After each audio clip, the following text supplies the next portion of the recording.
Compañeros, bienvenidos a La Revolución es Necesaria, podcast oficial del Partido Comunista Revolucionario de Chile. Les habla Vicente Rojo en compañía de Emilio León. Buenas compañeros, ¿cómo están? Y bueno, este capítulo va a tratar sobre un tema que yo creo al menos que tiene influencia en América Latina y curiosamente, como vamos a ver más adelante, no solo en América Latina, sino también en otras partes del mundo. Y concretamente es Pensamiento Gonzalo y Sendero Luminoso. Bueno, este es un tema un poco difícil de abarcar y me gustaría tomarlo desde el punto de vista ideológico, más allá de, digámoslo, de la violencia que implicó la guerra popular en Perú. Y no porque yo piense que las vidas de esas personas, de esas 40.000, 50.000 personas que murieron en el conflicto, no valgan, sino para no desviarnos de el verdadero interés, que es cómo surge esta ideología y por qué provoca esto. Y para ello vamos a tener que hacer un poquito de historia y ir hasta el año 60, que es cuando se da la gran discusión internacional entre la Unión Soviética, a mando de Khrushchev en ese momento, y China con Mao a la cabeza, donde se plantea que se ha abandonado los principios marxistas-leninistas en la Unión Soviética y se ha instaurado un régimen revisionista que pretendía, o que pretendió y que hizo que volviera el capitalismo a la URSS. Y es ahí como cuando se levanta Mao como el gran representante y defensor hasta ese momento del marxismo-leninismo y de Stalin. Y ocurre la división entre los partidos comunistas en todo el mundo, entre los que se quedaron en la órbita prosoviética y los que abrazaron el maoísmo. Más que prosoviética, pro-revisionista directamente. Revisionista, pero como para entenderlo físicamente. Y ahí hay un tema, porque esa división fue bastante caótica en Perú. Cuando se divide el Partido Comunista Peruano, surgen no una, sino varias facciones que se pasaron a nombrar según el título de sus publicaciones, sus periódicos. Por ejemplo, está el Partido Comunista Peruano Patria Roja, está el Partido Comunista Peruano Bandera Roja, que vendría siendo el partido que abrazó el maoísmo, y ese partido es el que más tarde, más allá de la década del 70, abrazaría a la política de Albania, renegaría del maoísmo y pasaría a ser parte de lo que hoy día es el movimiento marxista-leninista internacional. Pero en ese partido surgen dos líderes, uno es Saturnino Paredes y también un profesor universitario de filosofía de la ciudad de Ayacucho llamado Abimael Guzmán Reynoso, mejor conocido como Presidente Gonzalo. Gonzalo, el año 65, viaja a China y queda muy impresionado por la revolución cultural. Y eso lo hace cambiar mucho de su visión sobre la revolución en Perú. Y el año 70 rompe con Saturnino, o sea, con Bandera Roja, y crea el Partido Comunista Peruano Sendero Luminoso, llamado así por una frase de Mariátegui, una famosa frase de Mariátegui que dice algo así como por el sendero luminoso de Mariátegui, lo que ellos plantean. Ahora el problema es que todas las facciones del Partido Comunista Peruano dicen que son el verdadero Partido Comunista Peruano y que todos partieron con Mariátegui, todos se arrojan, digamos, la exclusividad de Mariátegui. Y ahí es donde parte el sendero luminoso, pero lo más relevante para mí es que Sendero Luminoso, cuando sale de bandera roja, en Ayacucho eran 5 militantes y a nivel nacional eran 12. O sea, no era nada. Y en su peak, en su mejor momento, cuando empieza la guerra popular, no pasaban de 500 personas, contando simpatizantes. Hay un periodo entre el 70 al 80 donde Sendero Luminoso se concentra en las universidades como grupos de discusión universitario y no pasaban de eso. Pero al año 78, después de la dictadura de Velázquez Alvarado, se llama un plebiscito para una nueva constitución. Y es ahí donde Sendero llama a votar nulo, que eso no es el camino, y que hay que tomar la vía de la guerra popular. Y el año 79, si no me equivoco mal, la segunda plenaria del partido, se toma la decisión de construir el ejército popular, militarizar el partido y llevar adelante la guerra popular. Y hay una fecha muy importante para esto, que es el 17 de mayo de 1980, que en un pueblo andino llamado Chusqui, en Ayacucho, se da la primera acción revolucionaria. Y ahí queda partida a la guerra popular del Partido Comunista Peruano, como ellos se definen. Ellos son el Partido Comunista Peruano, pero conocido para todos como Sendero Luminoso. Bueno, de hecho, con lo que llevamos conversando, no me puede evitar surgir una duda. Y es que estas posturas como de que ellos van a impulsar a todo el pueblo, al proletariado, a los trabajadores, a los campesinos, a hacer la revolución, me suena mucho a estas políticas como del maoísmo llevado a su extremo que planteaba Pol Pot, por ejemplo. De hecho, se topan porque para Gonzalo lo más importante era, o las dos vías más importantes para llegar al socialismo era la guerra popular, que nunca la llama guerra popular prolongada, que es una curiosidad, y la revolución cultural. Entonces, ¿qué es lo que plantea Gonzalo? ¿Qué se plantea como pensamiento Gonzalo? Que es una cosa bastante difícil de entender, porque Gonzalo no escribió mucho. En el sentido, lo que tú puedes encontrar son discursos sobre Mateiategui, algunos discursos dentro del partido, pero nunca él escribió un trabajo explicando, un trabajo, digamos, de peso, ideológicamente de peso, sobre el cual tú pudieras decir, aquí se levanta el pensamiento Gonzalo. Era más una cuestión, para mí, punto de vista de ego, de compararse con Mao. Y bueno, de hecho, ese es otro punto que podríamos llamar en común con respecto a Pol Pot, que no tenía una línea definida ni como partido ni como programa, sino que era como el ya veremos, el pueblo nos irá dando las respuestas, como frases casi como para sacarse el cacho de encima de la pregunta. Mira, en el caso de Sendero no es así, es diferente, porque en Sendero sí hay escrito, sí hay desarrollo, sí hay una posición. El problema es que es pura palabrería. Si tú tomas los documentos de Sendero, son retalías de hablar, y hasta que tú puedas sacar conceptos que te permiten en el fondo entender cuál era su postura, que no tenía nada que ver con su accionar. Y en ese sentido, lo principal que se llama el aporte del pensamiento Gonzalo es plantear que Mao es la tercera etapa del desarrollo del marxismo-leninismo. O sea, estaría Marx, Lenin y Mao. O sea, directamente se saltaron a Stalin, que fue quien llevó a la práctica la construcción del socialismo. Sí, pero a lo que hoy que Stalin nunca se lo planteó.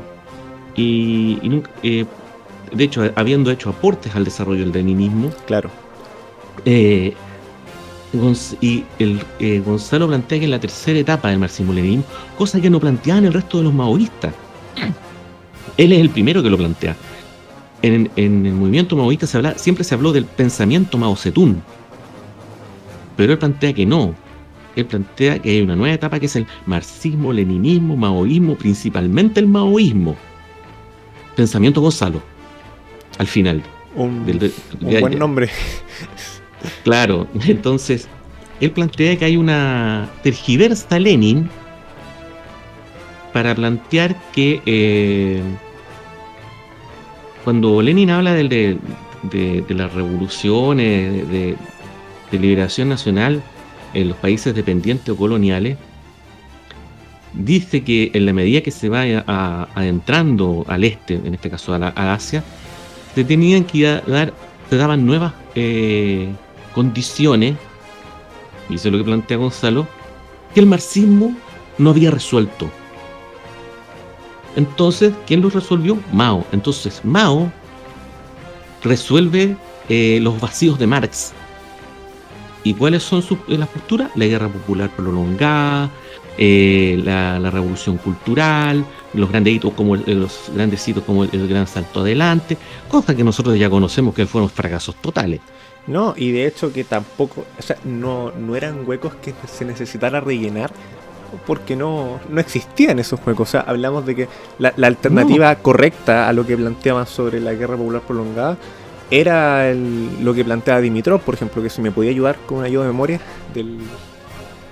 La guerra popular, como la plantea Mao, ya había sido planteado por la Internacional Comunista, y tú lo puedes ver en los textos de Stalin cuando se refiere a la revolución en China, y eso ya estamos hablando a finales de los años 20, cuando Mao todavía no era ninguna figura. Incluso se plantean que Mao como fundador del partido, cuando tenemos claro que no fue así. Ahora, el otro aporte que dice que plantea Gonzalo es que la guerra popular es la vía para todos los países subdesarrollados y para todos los países coloniales. O sea, la guerra popular se puede llevar a cabo en cualquier país digamos, del tercer mundo, por llamarlo de alguna manera, independiente de las condiciones, independiente de las clases sociales que existan.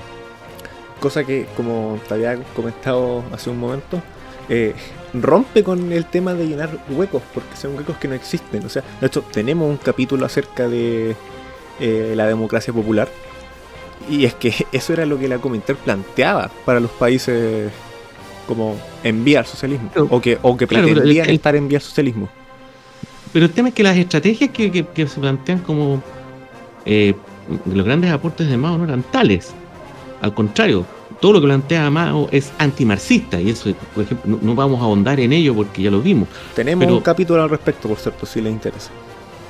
Pero siguiendo con el tema de Gonzalo, que plantea que el otro, digamos, como aporte que hace es que toma la teoría de los tres mundos y la interpreta en el sentido de cuáles son las contradicciones entre, digamos, el primero, segundo y tercer mundo, y cómo se solucionan. Entonces Gonzalo plantea que las contradicciones del primer mundo, o sea, entre las potencias imperialistas, Estados Unidos, Unión Soviética, entre paréntesis, él ataca al social imperialismo soviético, como lo planteaba Mao, y tal vez más peligroso que el imperialismo norteamericano, y que esas contradicciones se solucionan a través de la guerra, de las agresiones, y que finalmente a través de la Tercera Guerra Mundial. No sé, yo cuando leí eso quedé en blanco. No, y de hecho, hagámosle también un pequeño análisis militar al respecto. O sea, si ya la Unión Soviética, como un país en su momento para la Segunda Guerra Mundial, siendo un país industrializado, con una cantidad, o sea, con una capacidad, de producir armamento, tanques, recursos, etcétera, etcétera, etcétera, le costó muchas vidas y muchos años también tanto ganar la guerra como reconstruirse, planteemos una tercera guerra mundial contra las potencias todavía más industrializadas, con los capitales más afianzados todavía, contra, ¿qué? ¿Focos guerrilleros? No es viable. No, si lo que pasa, como te digo, es, lo plantea desde el punto de vista de las contradicciones entre las superpotencias. Y de ahí plantea que las naciones oprimidas, lo que les corresponde es hacer la revolución democrática a través de la guerra popular.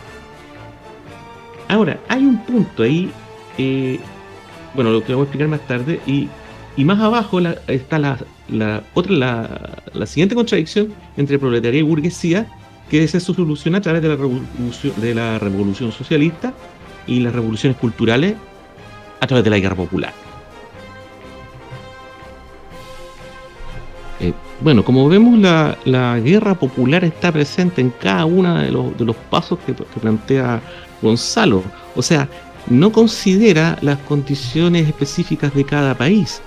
Él piensa que es la herramienta que va a servir en cualquier circunstancia, independiente de las condiciones económicas, independiente si estamos en una alza revolucionaria, como sea. La guerra popular va a impulsar la revolución. Incluso plantea de que la masa está dispuesta o está propensa a la rebelión, y son los partidos comunistas los que no saben cómo llevarla a cabo. ¿Sí? Entonces se nota ahí, digamos, la ideología voluntarista e idealista de Mao, cuando plantea que solamente por su propia voluntad el hombre puede cambiar la naturaleza, o en el caso como lo hizo, por su propia voluntad podía a dar el gran salto adelante y hacer todos esos cambios que pretendía y llevar el país a un gran desarrollo que no sucedió. Bueno, cosa que de hecho atenta contra no sé si consignas, pero las teorías del materialismo dialéctico incluso. Sí, hay una cosa rara en el discurso de Sendero, es que ellos constantemente están hablando del marxismo-leninismo, de la dictadura del proletariado, que son el partido del proletariado, la vanguardia del proletariado. O sea, usan las mismas nomenclaturas, digamos, de los partidos comunistas, marxistas-leninistas, pero en el momento en que tiene que aterrizar eso, pasa al maoísmo. Y en el fondo, ¿qué es lo que te plantea? Es que la misma táctica de rodear la ciudad, del campo a la ciudad. Ahora, ¿qué sucedió? ¿Por qué en cierta forma, siendo ellos tan pocos, lograron tener un grado de éxito? Y es que mucho antes que empezara la guerra popular en el 80, ellos empezaron a hacer un trabajo en la sierra, en Ayacucho, que era uno de los sectores más pobres y más, digamos, abandonados por el Estado peruano, y donde se dan relaciones de producción, podríamos decirlo, semifeudal. Y es ahí donde también, de esa experiencia puntual, él toma la idea de definir a Perú como un estado burocrático semifeudal. No lo plantea ni siquiera como un estado capitalista dependiente, sino como un estado de burocrático semifeudal, para hacerlo calzar con su ideología, cuando claramente Perú no era un país semifeudal en ese momento. Tenía industria, tenía proletariado y tenía que estaban en el sur del Perú. Ahora, ¿qué es lo que hace Sendero? En el fondo, empieza, entre comillas, a impartir justicia. Entonces, ¿qué? En las granjas del Estado, o que eran administradas, o las cooperativas, matan a los administradores, que eran vistos por la población como explotadores, matan a los comerciantes ricos, matan a los ladrones de ganado. Y eso empieza a tomar simpatía para los pueblos andinos. Hay que pensar que son pueblos pequeños, dedicados a la agricultura de sobrevivencia, y además con ello empiezan también a entregar cierta ayuda en medicina y se ganan a la población. Y empiezan a tomar acciones, digamos, guerrilleras, y yo creo que hasta como el 82 se establecen. En ese, digamos, y en ese periodo es cuando ellos plantean, digamos, cuál es la estrategia a seguir de la guerra popular en el campo. Y que sería, digamos, en este orden, sería como el inicio de la guerra popular como tal, que es a través de acciones guerrilleras, ataques a columnas de policías, ataques a cuarteles. Segundo, sería la parte del desarrollo, crecimiento de esa guerra popular. Y la tercera etapa sería el desborde campesino. O sea, que el campo o los campesinos se suman de manera masiva a la insurrección para ir a las ciudades. Pero eso no se cumple. Y al no cumplirse, Sendero se ve en una disyuntiva que su puesto, su estrategia y su posición ideológica no funciona. Entonces ahí cambian de estrategia y plantean la expansión de Sendero en torno al país. Entonces se esparcen grupos de guerrilleros por el país, pero con el objetivo de controlar los puntos estratégicos, y empiezan a tomarse las carreteras. Y ahí es cuando empiezan a tomarse los accesos a Lima, y con la idea de estrangular a Lima, que no entrara ni saliera nada. Entonces, esta estrategia ya no tiene nada que ver con la guerra popular, pero ellos siguen con el mismo discurso, pero se van adecuando ya a otro tipo de desarrollo.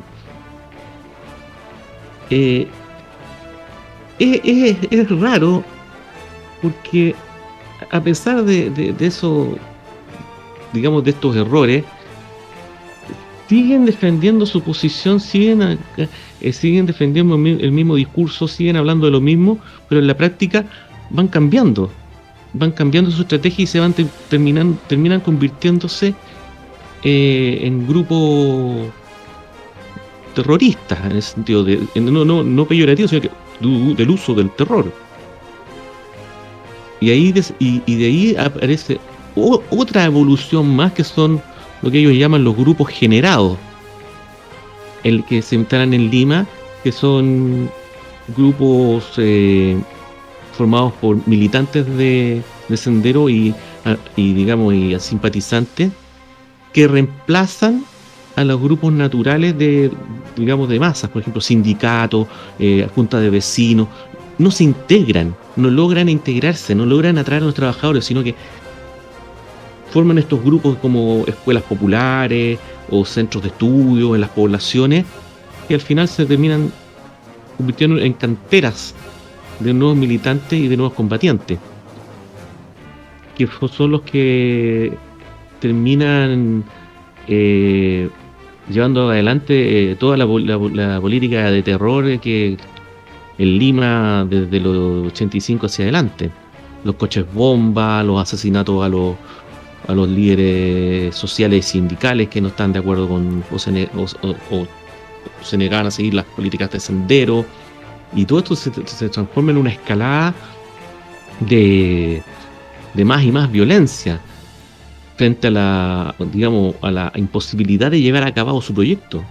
Bueno, de hecho, lo último que dijiste sobre estos atentados contra líderes, sí podemos llamarlo líderes, creo, sociales, sindicales, es súper contradictorio, y nuevamente no es por sacar a Dimitrov como una carta así todopoderosa, pero nuevamente estamos ese tipo de acciones son las que rompen las posibilidades de armar un frente popular y posteriormente un gobierno democrático popular que avanza al socialismo.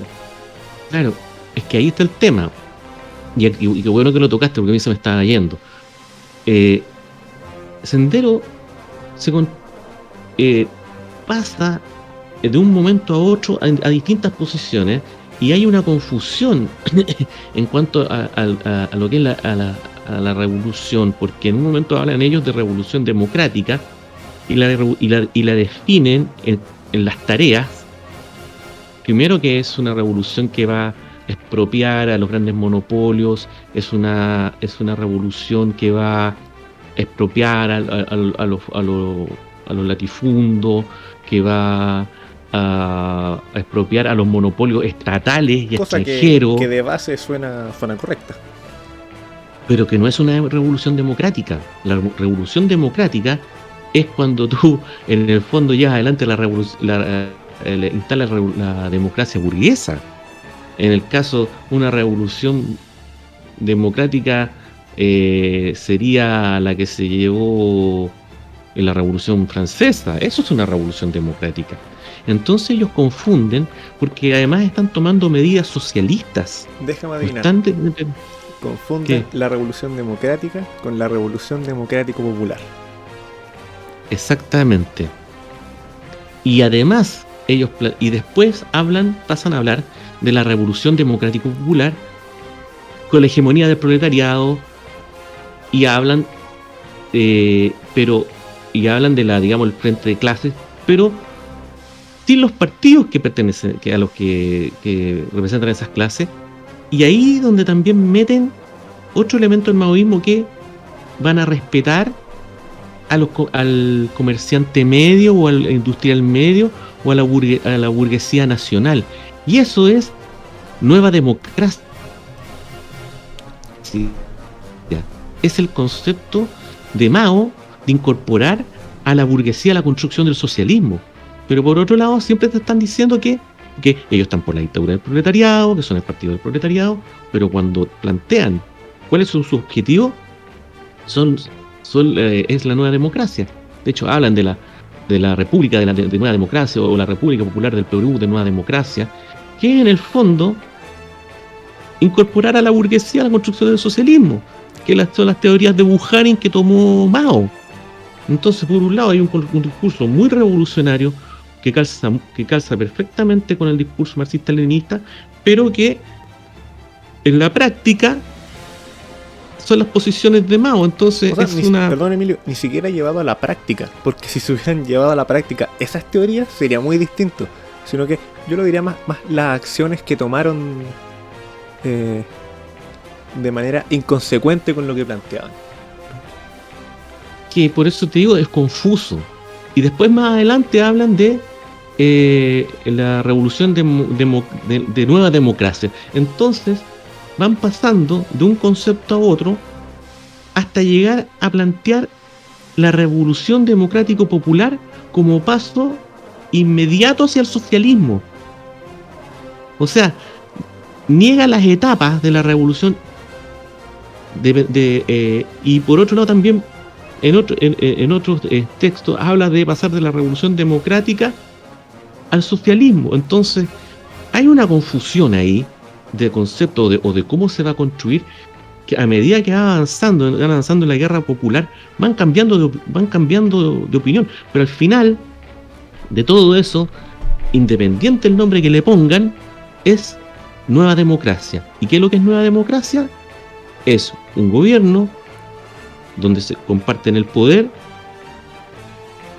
el campesinado, el campesino medio, el proletariado, la burguesía nacional y los pequeños comerciantes. Entonces, al final estás planteando un estado pluriclasista, no un estado proletario, y donde, como ya vimos anteriormente, la burguesía termina tomándose el poder. Entonces tienes dos ideas totalmente opuestas. Una, plantear la guerra popular, plantear las revoluciones culturales, que son las que van a llevarnos al comunismo, según Gonzalo, que, o sea, no son las condiciones materiales para él, no son las condiciones específicas del desarrollo económico del país lo que te va a llevar al comunismo, no, van a ser las revoluciones culturales. O sea, nuevamente pone, como ejemplo, ¿cómo podría decir? La carreta delante de los bueyes. O sea, son teorías antimaterialistas, antimarxistas, porque en el fondo pone por delante la voluntad. Es como se topa con el fondo con, por ejemplo, con la teoría del fuego guerrillero. Es decir, donde basta un grupo que tenga la voluntad de hacer las cosas y una masa que está siempre expectante y lista para la insurrección y que llegue su partido. ¿No? Y ojo, mesiánico, o sea, y su líder. También hay serios conflictos también con los discursos marxistas, porque ahí no es el pueblo y no es el proletariado en la vanguardia el que hace el cambio, sino que lo hace tal sujeto, y ese sujeto prácticamente tiene que ser, a ver, suena burdo, pero adorado por las masas por liberarlas. O sea, no plantea que las masas se liberen por sí mismas con el obrero en la vanguardia. No, acá es, yo quiero hacer tal cosa y la gente me va a seguir nomás. Corta. Claro, sí, es una manera especial, voy a decirlo, pero hay un tema ahí que es, insisto, un discurso que digamos correcto desde el punto de vista marxista-leninista, pero que en la práctica es, digamos, totalmente... ¿Inconsecuente? No es inconsecuente, es errático.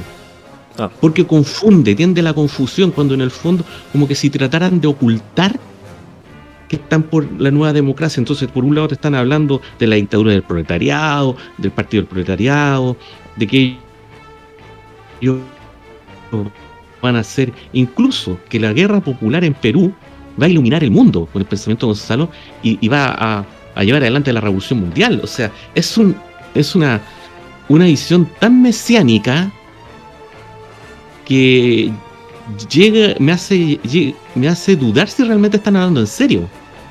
Bueno, y de hecho hoy por hoy también existen partidos que se autoproclaman marxistas-leninistas, pero que son maoístas hasta el hueso y que tienen posturas, no vamos a decir qué partido obviamente, pero que tienen posturas totalmente aferradas a Mao, y muchas de ellas incluso llegan a renegar el papel de Stalin, por ejemplo, o criticar los pensamientos de Lenin y la NEP, que no la ponen ni siquiera como una etapa de transición porque con la guerra civil se saltó un paso. No. Aquí la NEP es prácticamente cómo había que hacer las cosas. Entonces, obviamente no vamos a andar dando nombres, pero... Eso es revisionismo puro y duro. Sí. Pero hay... Siguiendo con el tema de Gonzalo, de este discurso marxista-leninista, él hace una crítica incluso a las revoluciones que están sucediendo al unísono en Latinoamérica, y donde plantean que ellos son la única revolución proletaria que se está dando en el mundo. Y le hacen una crítica a las FARC diciendo que son una guerrilla que no ha logrado romper con el revisionismo. Critica al Frente Farabundo Martí por como que en el año 83 entran conversaciones para declarar una tregua y avanzar hacia una democracia más participativa y todo eso. Y por otro lado también critica a Nicaragua, que la declara una revolución inconclusa, y esto es lo más divertido, la declara una revolución inconclusa porque transformó esa revolución a un estado pluriclasista, en el fondo en una democracia burguesa, pero que es lo mismo que plantea la nueva democracia, es lo mismo que está haciendo él, ¿entendí? Entonces nos damos cuenta que hay una serie de contradicciones en Sendero. Y es más, siguiendo con el mismo discurso marxista-leninista, pseudo-marxista-leninista, maoísta, principalmente el maoísmo, pensamiento Gonzalo, ellos plantean en la etapa de la revolución democrático-popular, de nueva democracia, o como la quieras llamar, la expropiación de los latifundios, pero también de las empresas agrícolas del Estado y las privadas, de las cooperativas, para entregarle tierra a la gente en forma individual. O sea, estás yendo hacia atrás, no hacia adelante. Sí, de Porque hecho, una- recordemos que repartir tierra individualmente no es marxista, por ni un lado. No es que no es tema, no es más allá, no tanto que no sea marxista, o sea, no estás avanzando hacia el socialismo, Claro, estás aparte. retrocediendo hacia, hacia formas de producción feudales. Ah, claro, pues sí. Está, o sea, O ya sea, tenéis un par de cooperativas y las disolvís, no tiene ningún sentido. no, porque en el fondo estáis tomando toda la tierra, estáis tomando las grandes empresas agrícolas que eran pasar, que tú tienes que tender en el fondo a industrializar el campo para entregarle materias primas a la ciudad para que la industria pesada funcione y tender a que se formen cooperativas. ¿Y qué es lo que estáis haciendo? Desarmando las cooperativas para entregarle tierra a la gente. No, y disminuye la producción, O sea, es que se vas para reniega del atrás, papel colectivista, o sea, no estás, es un buen retroceso. no estás construyendo socialismo. No estás construyendo socialismo con eso. Entonces, es una cuestión, digamos, totalmente fuera del foco, que no tiene nada que ver con el marxismo-leninismo. Ahora, tú puedes decir, yo no quiero ser marxista-leninista y esta es mi vida para construir una sociedad. Y es válido. Pero estás llenándote la boca con Marx, Engels, Lenin y citando a Stalin cuando te conviene, y estás tomando medidas que no van en la línea, digamos, de la construcción del socialismo. Entonces, ese tipo de políticas, de esa ambivalencia o confusión que tiene Sendero, son producto de los desvaríos de Gonzalo. Porque si realmente podemos hablar de un pensamiento Gonzalo, ¿qué es lo que es? Decir que Mao Zedong es la tercera etapa del desarrollo del marxismo-leninismo de manera dialéctica, que la guerra popular es la herramienta más avanzada del proletariado para llegar a hacer la revolución y que sirve y se puede hacer en todo el mundo, no importa las condiciones, no importa el tipo de desarrollo capitalista que tengan, no importa.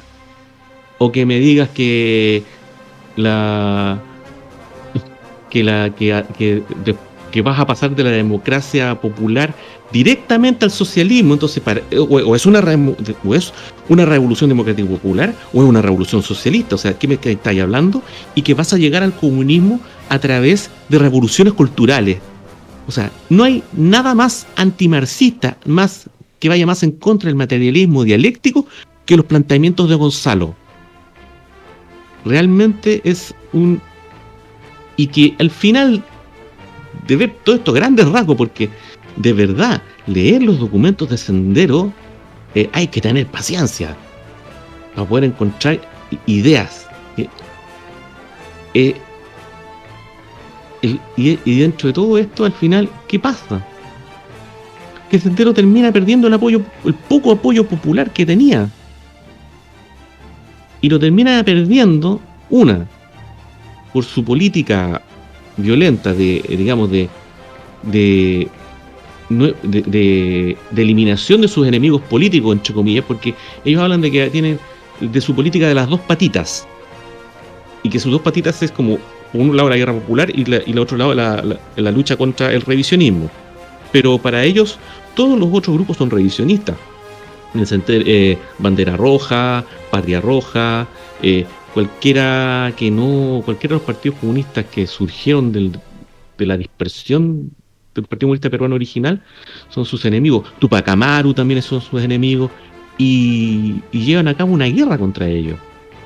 O sea, de hecho, de asesinar dirigentes campesinos, de asesinar dirigentes sindicales, de asesinar a combatientes de otros grupos guerrilleros con los cuales no están de acuerdo.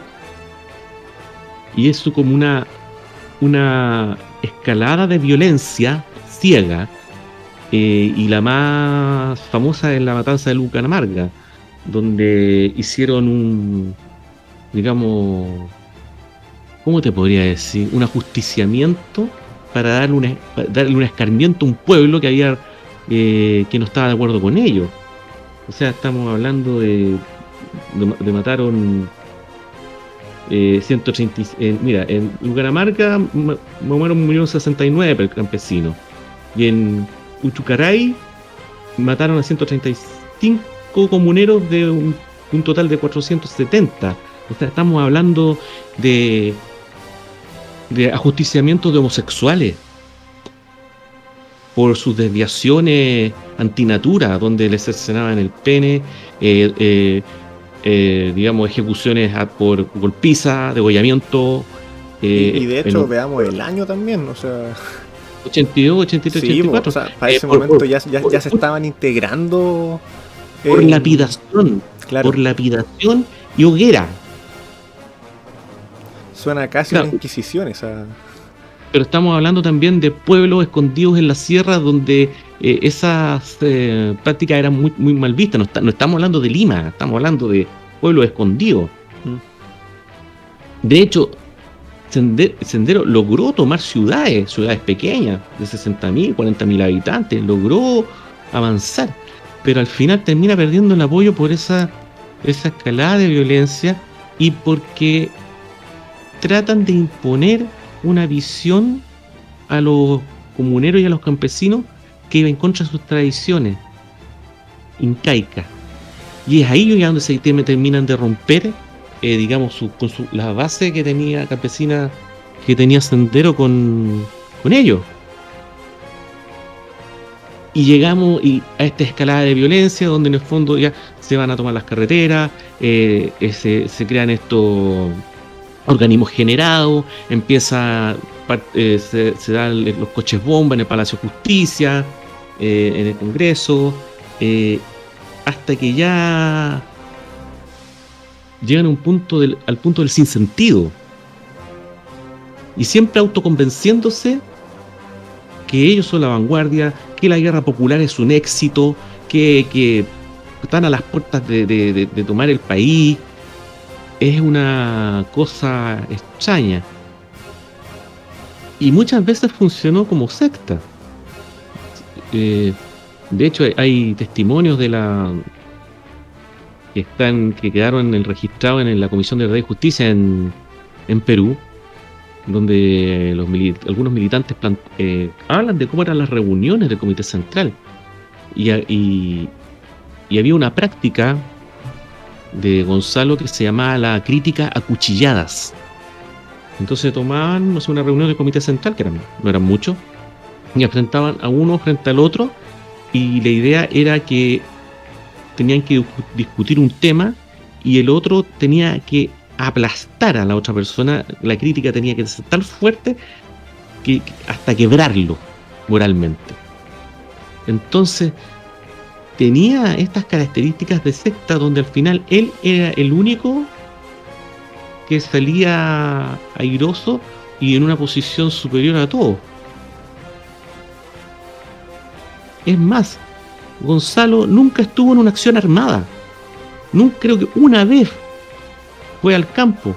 No participó en ninguna de las acciones, no participó en ningún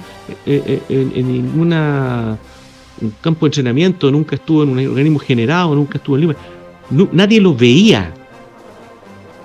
Si en el fondo, y la que llevaba a cabo, digamos, las direcciones de Gonzalo era su esposa, la compañera Nora. Era muy poca gente la que conocía a Gonzalo, entonces había todo un mito alrededor de él también, que se prestó para generar esta mística que tú la veías reflejada en el accionar de sus militantes y en este mantra que constantemente estaban repitiendo de que la revolución estaba a las puertas y que las masas estaban clamando por la insurrección. O sea, nada más distante de la realidad. No, claro, y de hecho tiene todas las características de lo último que decía ahí, de una secta. O sea, todo está bien, todo lo que hacemos funciona, nosotros no estamos actuando mal, sino que estamos haciendo todo bien. La típica el típico parafraseo de secta. Mira, se quedan muchos puntos en el tintero. Yo he tratado de sintetizar lo más que puedo, porque es mucho más, hay muchas más cosas que decir de Sendero. Pero lo más importante que me gustaría decir es que una vez que Sendero es desmantelado y es atrapado Gonzalo, termina renegando